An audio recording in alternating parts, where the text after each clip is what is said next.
আগে জানতাম ধৈর্যের ফল অতি মিষ্টি হয়, এখন দেখি ধৈর্য ধরতে ধরতে ফল আরেকজনে খেয়ে ফেলে।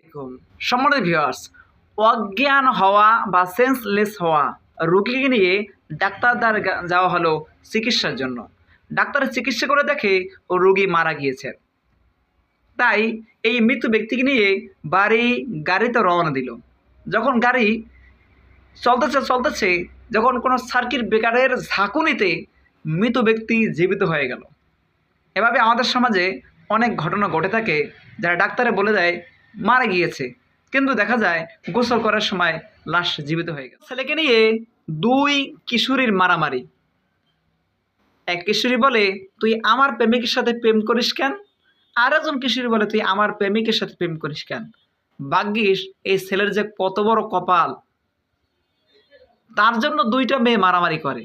আর আমরা কি কপাল নিয়ে জন্মাইলাম, আমাদের জন্য একটা মেয়েও আজ পর্যন্ত কিছু করলো না। আফসোস আফসোস। তাহলে আমরা একটা কবিতা পড়তাম, আতা গাছে তোতা পাখি, ডালিম গাছে মৌ, এত ডাকি তবু কথা কও না কেন বউ।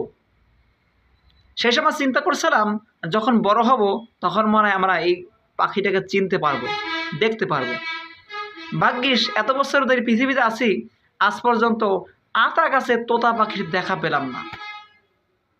প্রিয় ফেসবুক ইউটিউব ইউজার ভাই ও বোনেরা, এই শীত আপনারা কেমন আছেন? আমাদের বরিশাল জেলায় কিন্তু খুব শীত পড়তেছে। আপনারা কোন কোন জেলায় আছেন এবং আপনাদের জেলায় কীরকম শীত পড়তেছে জানিয়ে দেন আমার এই ভিডিওর কমেন্ট বক্সে।